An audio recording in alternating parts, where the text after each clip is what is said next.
When we looked at the papers, they are alleging to have paid 150,000 South Sudanese pounds.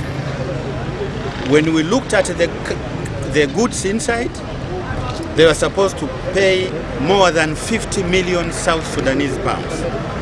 But they paid, according to the documents, which we think they are forged, they paid only 150,000 South Sudanese pounds.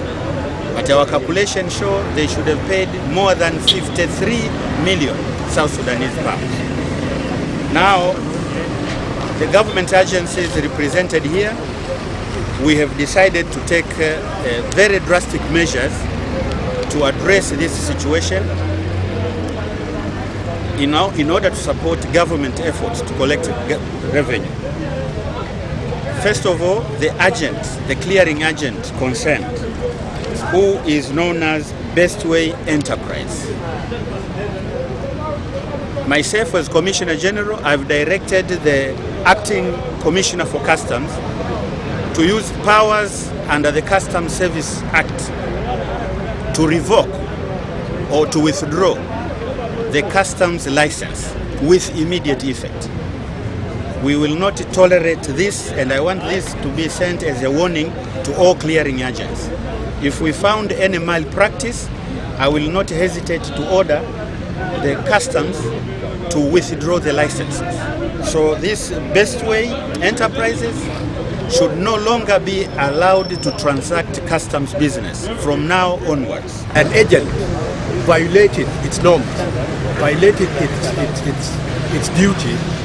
There are effort. I mean, there are process that is always being taken by custom to, and one of them is the withdrawal of the license. Definitely, custom will do its effort to withdraw the effort, as is said by commissioner.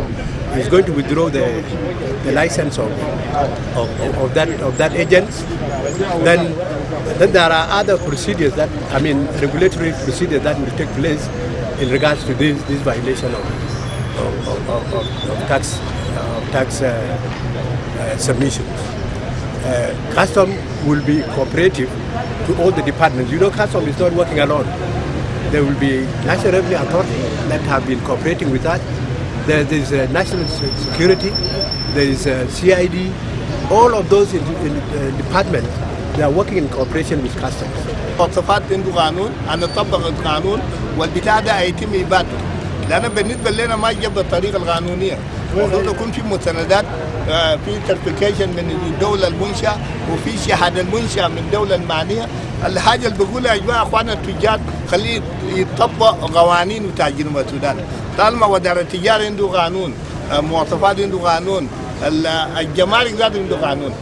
القوانين اللي بتطبقها منو ده نحن ما عندهم يبجي يطبقوا. فبالتالي يا جماعة دايرين اخواننا التجار يكونوا حريصين. ده بلدكم يا جماعة. هل ترضوا انه لو في اي حاجة بعده في حتة ثانية يجيبوا لكم عشان يجي يضرنا؟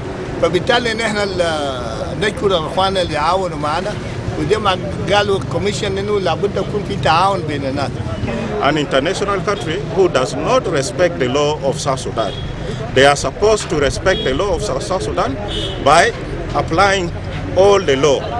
So now that our agent in Nimule detected this, it was actually the Ministry of Trade that detected that there is item that is hidden in these two vehicles. And then the other agencies were involved. And then this truck actually came here. So what we are going to do as ministry, we are going to revoke the licenses of JK, Addis General Trade. We are going to invoke the licenses. The license will be removed away, and this JK will not do any business in South Sudan again.